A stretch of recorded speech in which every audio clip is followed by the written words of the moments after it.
Hello everyone. सबसे पहले मध्य प्रदेश के राष्ट्रीय उद्यानों का पार्ट 1 हम पिछले वीडियो में कंप्लीट कर चुके हैं। इस वीडियो में हम पार्ट 2 को कंप्लीट करेंगे। पार्ट 1 में हमने 6 राष्ट्रीय उद्यानों को लिया था जिनमें टाइगर प्रोजेक्ट संचालित था। इसके बाद बाकी के जो राष्ट्रीय उद्यान हैं उन्हें इस वीडियो में डिस्कस करने वाले हैं, तो कृपया वीडियो को अंत तक ज़रूर देखें। तो चलिए शुरू करते हैं। सबसे पहला है वन विहार राष्ट्रीय उद्यान। अगर वन विहार राष्ट्रीय उद्यान की हम बात करें, ये कहाँ पर स्थित है, तो ये भोपाल शहर में स्थित है। ये नगर के बीचों बीच स्थित होने पहला राष्ट्रीय उद्यान है मध्य प्रदेश का जो किसी नगर के बीचों बीच स्थित है। इसकी स्थापना की बात की जाए तो वन विहार की स्थापना 1979 में की गई थी। इसकी अगर बात की जाए, इसे राष्ट्रीय उद्यान का दर्जा कब मिला था, तो इसको राष्ट्रीय उद्यान का दर्जा मिला था 26 जनवरी 1983 को। इसे राष्ट्रीय उद्यान घोषित किया गया था वन विहार को। तो इसमें कंफ्यूज नहीं होना, कहीं कहीं पर आपको ऑप्शन में एग्जाम में कई बार राष्ट्रीय उद्यान की स्थापना पूछी जाएगी, वन विहार राष्ट्रीय उद्यान की, तो वहाँ ये ऑप्शन ही नहीं होगा कि ये कब बनाया गया था। तो इसके लिए आपको याद रखना है 1979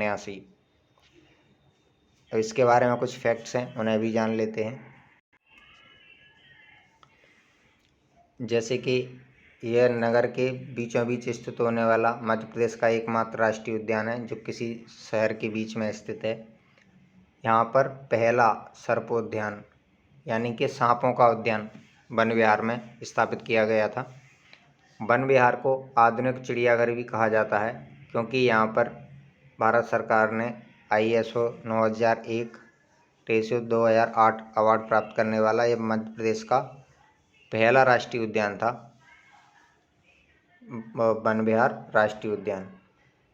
तो इसकी सुविधाओं को देखते हुए भारत सरकार ने डिसीजन लिया था और इसे अवार्ड प्राप्त किया था वन विहार राष्ट्रीय उद्यान ने। इसी राष्ट्रीय उद्यान में बर्ड इंटरप्रिवेशन पार्क स्थापित है। इसका मतलब होता है पक्षियों को गोद लेने की योजना। यह कहाँ पर संचालित है, तो वन विहार में। यह मध्य प्रदेश का एकमात्र राष्ट्रीय उद्यान है, यहाँ पर इनको गोद लेने की परंपरा है। और यह कब से शुरुआत की गई थी, 2008 से। गोद लेने का मतलब है आपने कोई भी पक्षी या जीव टारगेट कर लिया, जैसे कि इसका संरक्षण मुझे करना है, इसका जो भी खर्चा पानी रहेगा, इसका भोजन व्यवस्था, उसका खर्चा मैं उठाऊंगा। इस तरह से आप गोद ले सकते हैं उसको। सप्ताह में आप जा सकते हैं, मिल सकते हैं, देख सकते हैं। ये नहीं कि आप उसको घर पर ला सकते हैं। आपको उद्यान के अंतर्गत ही जाकर उसकी सारी व्यवस्थाएं करनी होंगी अगर आप किसी भी जीव पक्षी को गोद ले रहे हैं तो यह व्यवस्था कब से संचालित है, 2008 से।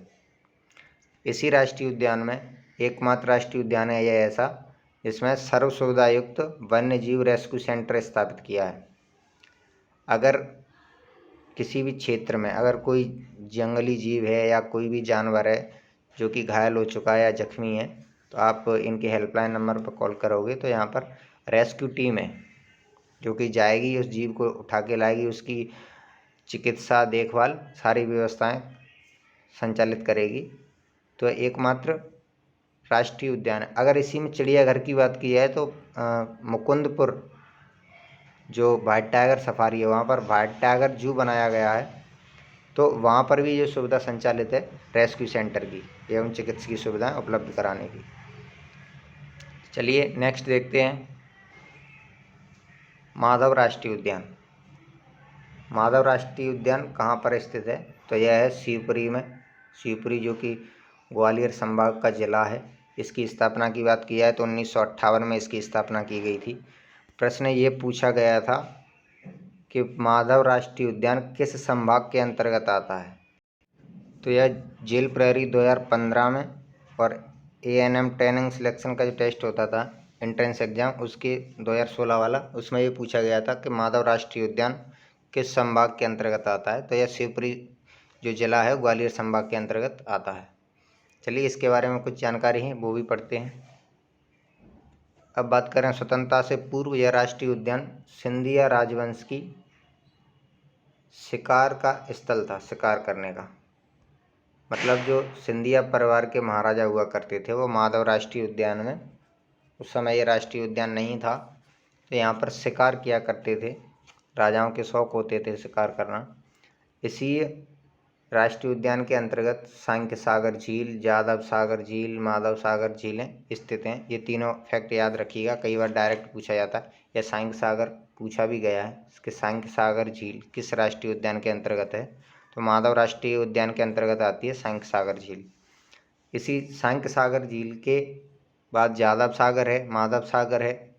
इसमें जो सांख्य सागर झील है, इसी में ये प्रश्न पूछा जाता है कि मगरमच्छ सफारी के लिए कौन सा राष्ट्रीय उद्यान फेमस है या कौन सी झील फेमस है, तो सांख्य सागर झील यहाँ पर मगरमच्छ सफारी के लिए प्रसिद्ध है।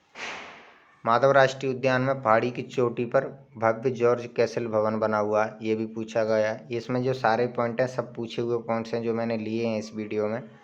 जॉर्ज कैसल भवन किस राष्ट्रीय उद्यान में स्थित है, तो माधव राष्ट्रीय उद्यान में। इसी राष्ट्रीय उद्यान के बीच से NH-46 गुजरा हुआ है।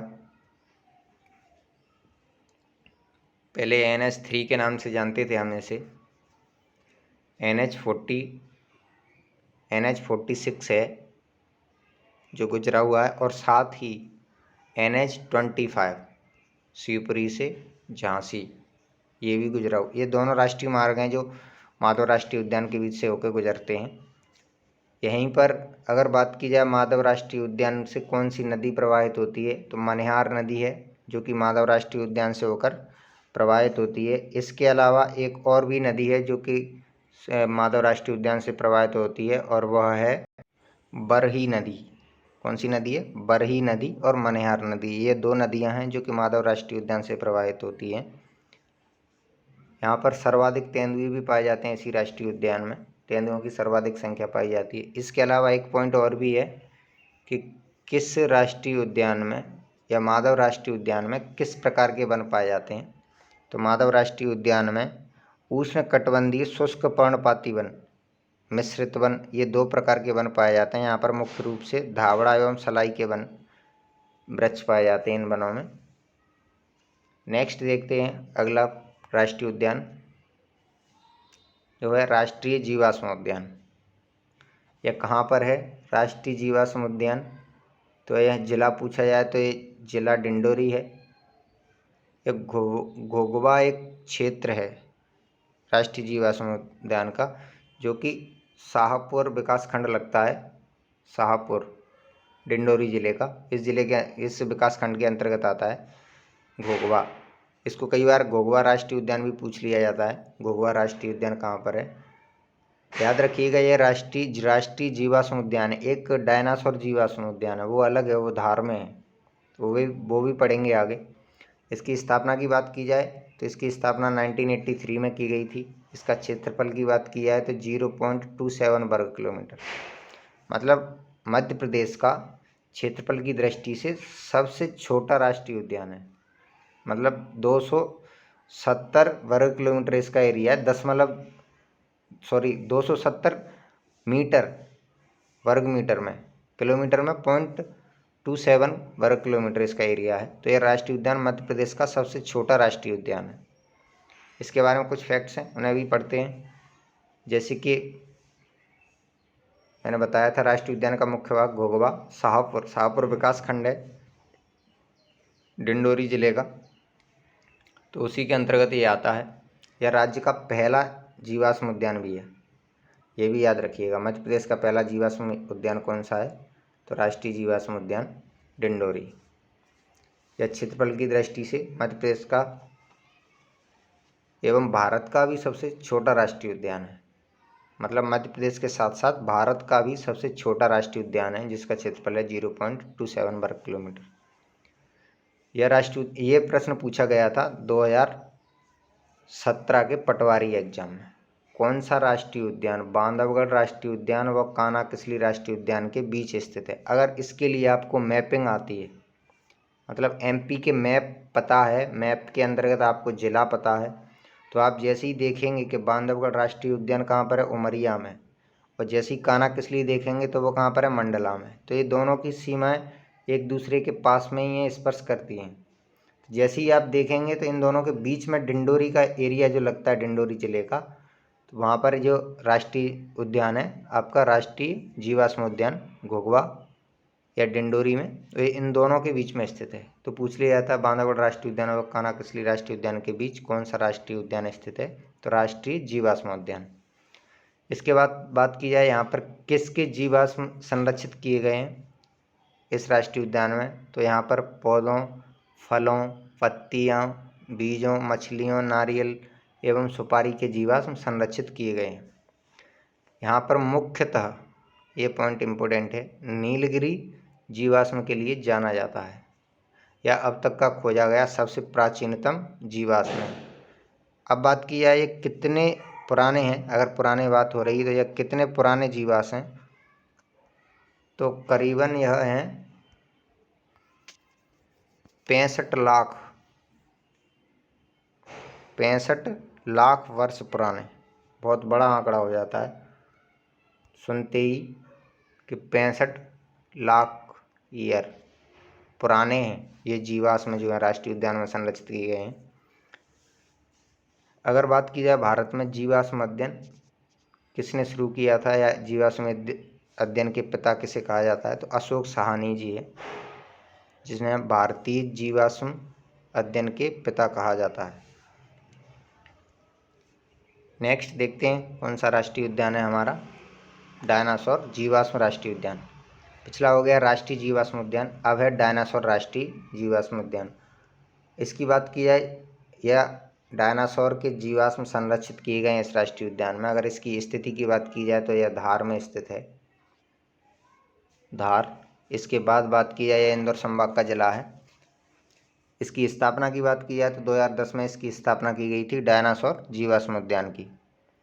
इसके बारे में कुछ फैक्ट्स हैं, उन्हें भी जानते हैं हम। चलिए, यह राज्य का दूसरा जीवाश्म उद्यान है। पहला हो गया राष्ट्रीय जीवाश्म उद्यान और दूसरा डायनासोर जीवाश्म उद्यान।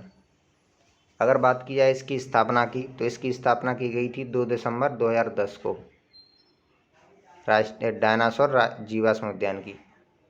इसे 2011 में डायनासोर जीवाश्म राष्ट्रीय उद्यान के रूप में विकसित किया गया था। स्थापना 2010 में हो गई थी, लेकिन डायनासोर के लिए प्रॉपर जो व्यवस्थाएं सुचारित रूप से चालू की गई थी 2011 से की गई थी। यहाँ पर डायनासोर के अंडों के जीवाश्म रखे गए हैं। अगर बात की जाए यहाँ पर कैसे पता चला था, तो सबसे पहले बाघ नदी है यहाँ पर धार में, इसी के किनारे डायनासोर जीवाश्म के पद चिन्ह मिले थे, मतलब पैरों के निशान। उनसे पता लगाया था, ये काफ़ी बड़े विशालकाय जीव के निशान थे, तो उनसे पता लगाया था ये किस जीव के निशान हैं। तो जैसे पुरातत्वविद जो वो थे, पुरातत्वविद या इतिहासकार, उन्होंने इसका पता लगाया तो पता चला कि यह डायनासोर के पैरों के निशान थे। इसी यहाँ पर इस एरिया को संरक्षित कर दिया गया और डायनासोर राष्ट्रीय उद्यान के नाम से इसे विकसित किया गया था। नेक्स्ट देखते हैं कूनो पालपुर राष्ट्रीय उद्यान। यह काफ़ी चर्चा में रहा है। हाल ही में यहाँ पर बाढ़ आई थी अभी कूनो में। कूनो नदी भी इस राष्ट्रीय उद्यान से होकर प्रभावित होती है, जैसा कि आपको मैप में दिखाई दे रहा होगा। ये जो दृश्य दिख रहा है ये कूनो नदी का है। यहाँ पर एक जो जंगल रिसोर्ट बनाया गया है, ये काफ़ी आकर्षण का केंद्र है सैलानियों के लिए। जंगल रिसोर्ट यहाँ पर देखने का अलग ही मज़ा है, कभी टाइम मिले तो जाना। यह शिवपुरी श्योपुर मार्ग पर स्थित है जंगल रिसोर्ट।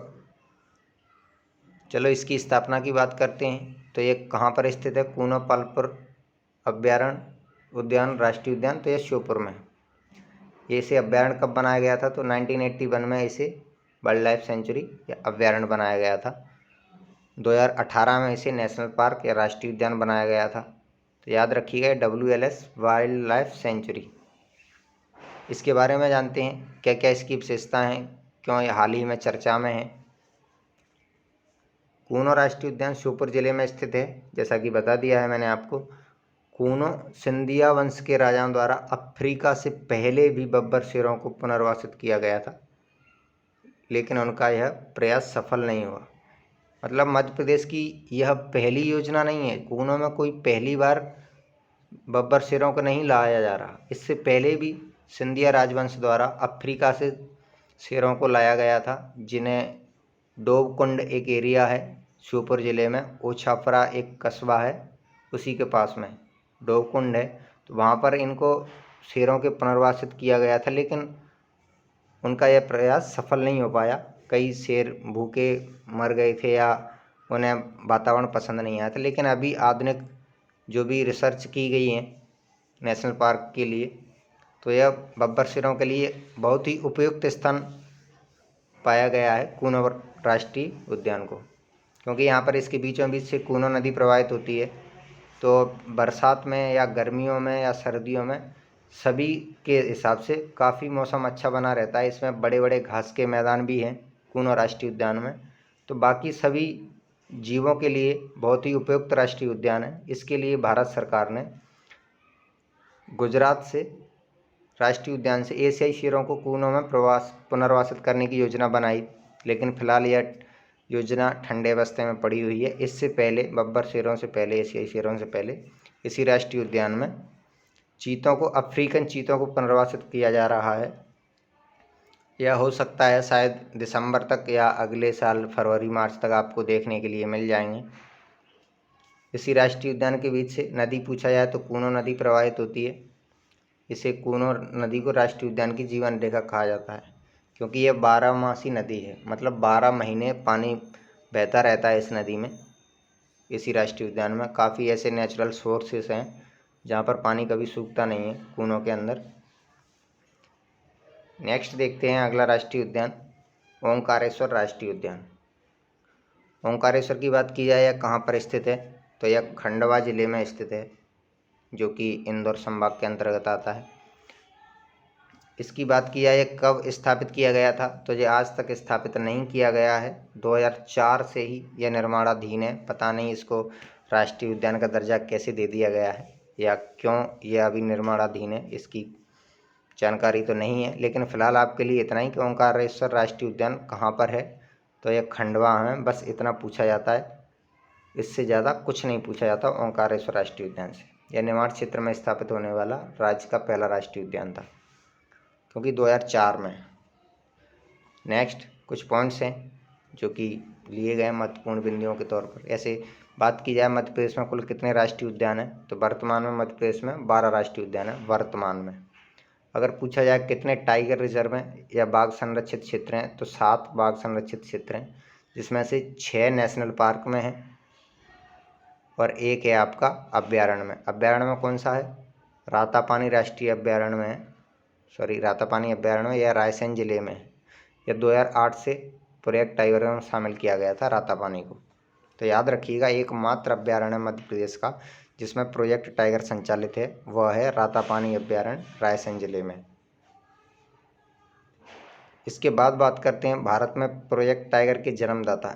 जैसे कभी कभी प्रश्न आ जाता है, भारत में बाघ संरक्षण के लिए जो प्रोजेक्ट टाइगर अधिनियम लाया गया था, उसके तहत पहला राष्ट्रीय उद्यान मध्य प्रदेश में कौन सा बनाया गया था, तो कान्हा-किसली को 1974 में। तो इसलिए पूछा भी जाता है प्रोजेक्ट टाइगर के जन्मदाता किसे माना जाता है भारत में, तो कैलाश सांखला जी को भारत में। जबकि देखा जाए मध्य प्रदेश में बाघों की संख्या की बात की जाए तो बाघ रिपोर्ट 2018, जो कि रिसेंटली अभी जो लास्ट टाइम जो बाघ रिपोर्ट आई थी, उसके अनुसार मध्य प्रदेश में 526 बाघ सर्वाधिक हैं और इसी के साथ अपनी टाइगर स्टेट होने का नाम पुनः वापस ले लिया गया है। इससे पिछली रिपोर्ट में यह टैग कर्नाटक को चला गया था और कर्नाटक में वर्तमान में 524 बाघ हैं, जो कि दूसरे नंबर पर है। तीसरे नंबर पर है उत्तराखंड, 442 बाघ।